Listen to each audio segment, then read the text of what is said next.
Now, I don't know what kind of bird dumped on my car this morning, but it was the largest thing I've ever seen in my life. Like, I thought someone threw an egg at my car or something. No, bird dumped. Last time I checked, I'm pretty sure pterodactyls were extinct. Not sure what to make about that. On other news, Fitch rating agency downgrades Japan with outlook negative. And I mean, obviously that was coming. Even without the tsunami and the problems they had last year, that's pretty obvious. You know, you are a country, aren't you? Yeah, you are considered a westernized or western country, aren't you? You know, some people may argue, no, that's not a western country. Well, yeah, it is. They practice fractional reserve banking just like the rest of us. They're not a third world country, they're a first world country, just like the rest of us westerners. So, I mean, why am I even doing a video, in other words? Why do I even need to do a video? Like, as if this wasn't, you know, predictable. But on a side note, that goes along with this economic news, and, you know, and gold futures are down a little today. Silver was down 20 cents or something when I checked. You know, in the headlines always, oh, you know, metals down. Fitch downgrades Japan, and, you know, gold's down $10. The hell's that got to do with gold? The hell does Japan, with their debt-based society just like the rest of us, why would that make gold go down? Oh, that's right, because it's set on Wall Street, a piece of paper, as if it's a stock, as if it's a share, and it's not. But they allow it to be treated as that so they can set the price. Which, as I've said recently, doesn't matter. Every time they drop the price, whether it's gold, silver, or any of these metals, it's just a bonus for you and I to go buy some more. My wife was telling me, oh, well, you know, you sold that four-wheeler the other day. Why don't we take that money and buy some more silver? I said, well, I probably should. But as you can see today and yesterday, so far at least today and yesterday, gold really didn't move anywhere. Silver, I think, ended down a little bit. But even though everyone's calling this a bottom, this is the perfect time for the bankers to show us, yeah, you only thought it was the bottom, you silly peasants. It's not the bottom. It's not the bottom unless we say it's the bottom. And with everyone asking for their gold back, as I mentioned the other day also, all these different countries now coming out in droves apparently, wanting their gold back. And then yesterday I did the video of a client of this particular fund, management fund, went to go get his gold out of a bank that was allocated in an allocated account. Again, allocated means it's guaranteed to be there.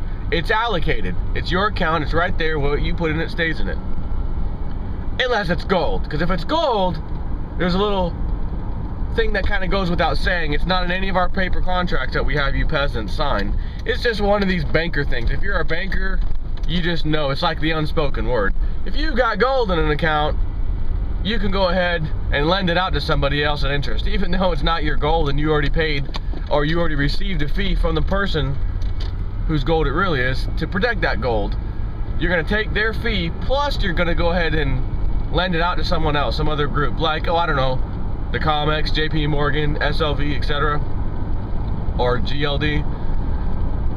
That's ultimately what's going to happen. I just know it.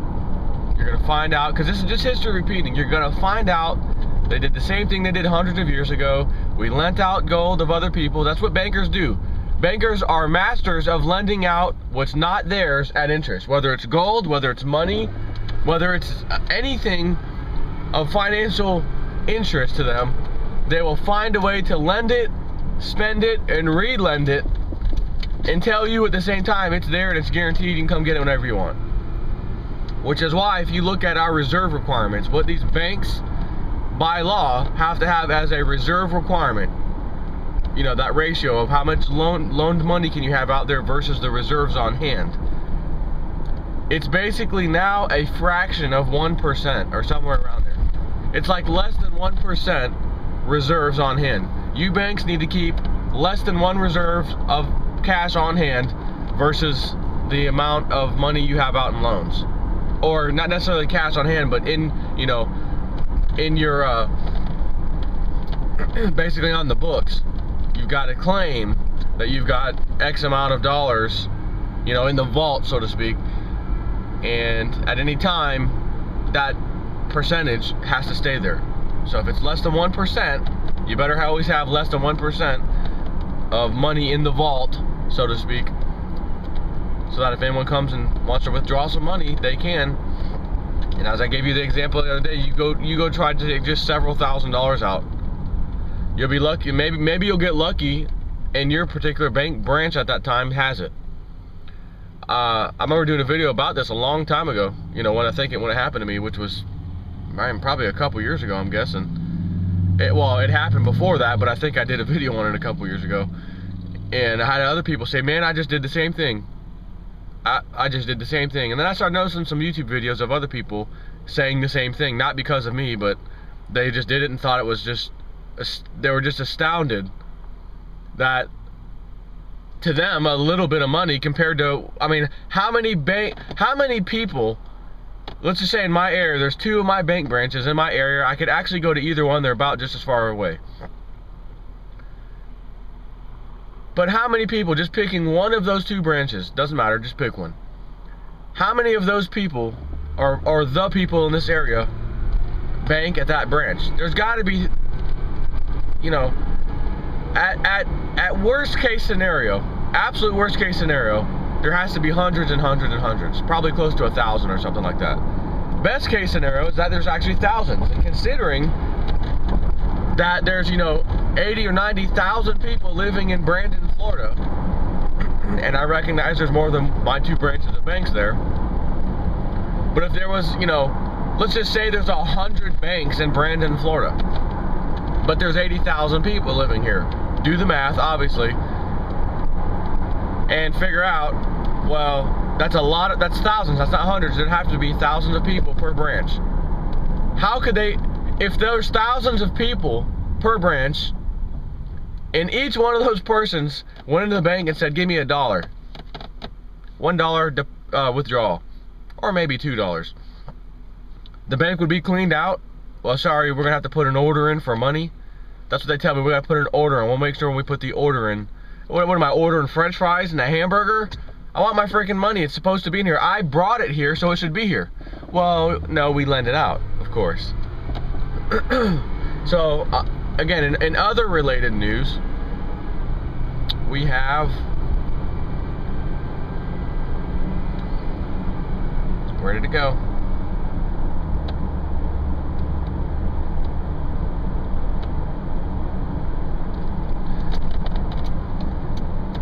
Well, first let me turn in here, because I'm very close to being in the parking lot. The bottom line is Spanish banks could lose between $210 billion to $260 billion, euros, by the way, 210 to 260 billion euros, due to the unfolding crisis in Europe and in Spain specifically. It's so funny. God, I should go find some of the old clips back when Greece was just barely in the spotlight, and the president or prime minister from Portugal stands up in front of the TV and camera and gives these statements, and Portugal's economy is fine, and we're not gonna need any help, we're okay, we're great, we're doing good. And then no later than that bozo saying that, falls off a cliff, the economy of Portugal. And then after that happens, the Spanish prime minister comes, hey, we know that happened to Greece and Portugal, but Spain? Come on, we're fine. Oh, okay. Markets rally on Spanish prime minister's fake story, because it's absolutely fake, as I said it was then, and here it is now, as you've seen bank runs taking place over there currently. We have Spanish bank loan losses could hit 260 billion euros, with the industry likely to need 60 billion euros in outside help to stay afloat, the International Institute of Finance says. taking guidelines from how badly Ireland's banks were hit in its financial crisis. Economists at the Global Banking Institute said they expect the losses to be in the range of 216 to 260 billion euros, or approximately 339 billion US dollars. But wait a minute. Scratch everything I just said. I must have just lied to you. Forget all of it, because it just popped into my head. I just forgot, and I apologize greatly. I really do. I sincerely apologize. The recession officially ended April 2009. This bank stories that I just read you, the bank story from what, Spain, again, Ireland, whether it's Portugal, Greece, French banks, Italian banks, all of them. United States with our trillions we printed recently. That all has to be fake. That's not real. Those are fairy tale stories. What's real is that the recovery officially started in April 2009. It's amazing when you hear their words, how they're just so focused on lying to you through their mouthpieces on the news. Could you imagine being one of these guys, Bill O'Reilly or Sean Hannity or Wolf Blitzer, any of these people who get on there, and they got this little thing in their ear and they got a little teleprompter and they look at you as if it's coming from them and they tell it to you like it is, and this is the news, and this is real. This is statistics we're giving you. These are the real things going on, and that means that the job situation's getting better. Green shoots in the stock market, yet we're back down well under 13,000 again. We had JP Morgan with their massive loss. Again, $1 billion loss turns to $2 billion, turns to $3 billion. Now turns to $5 billion, as I said the other day. Where it stops, nobody will know. Man, I'd love to see JP Morgan just fall off and die like a big fat elephant in the room. And with it, its short position, which would get liquidated just like it did the last time. Was it Lehman Brothers or Bear Stearns, whatever had it, in 2008, and then JP Morgan picked it up. And you'll recall silver crashed down to $10 then from, I don't know, $21 or so. The interesting thing is we had $50 and it's can't seem to break past 25 or 26 actually. So we saw 21 then, we'll call it 20. It went down to half, $10, and then went back up ever since. So if we saw a repeat, does that mean we saw $50 in 2011? The lowest we're going to see now is around 25 or 26? Maybe. But again, lots of things can happen. These bankers have massive control over those prices, and they can push it down way further. And if they do, I'll go buy some more. I'm very close right now to just doing it. Like my wife said, we should just go get some. But man, I think I'm gonna hold out. I think I'm gonna hold out a little longer. And again, where is it gonna be at the end of July, right before the 90 days is up for the grace period of the 35% margin hike for all commodities across the board? They're basically telegraphing in advance. Get ready for all these things to deflate in price massively, which would also mean oil would have to as well. So, man, I don't know. We're just going to see where this goes. I probably should buy some more. But again, I've already met all my goals. I can afford to sit on the sideline and just see if it goes down much lower. I don't know. Then again, maybe next week I'll change my mind and just buy some more. The bottom line is you just got to keep stacking. And again, I've already met my goals, so I can kind of play on the sidelines here and, you know, maximize the amount I can get for the price kind of thing, if possible.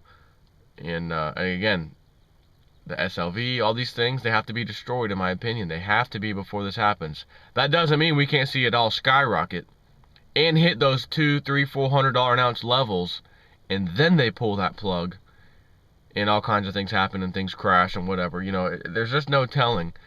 I don't think that's the case. I think we'll see those prices after this whole thing falls apart in their laps, which would mean we could have very low prices in gold and silver before we see extremely high prices. So anyways, I gotta run. Take care.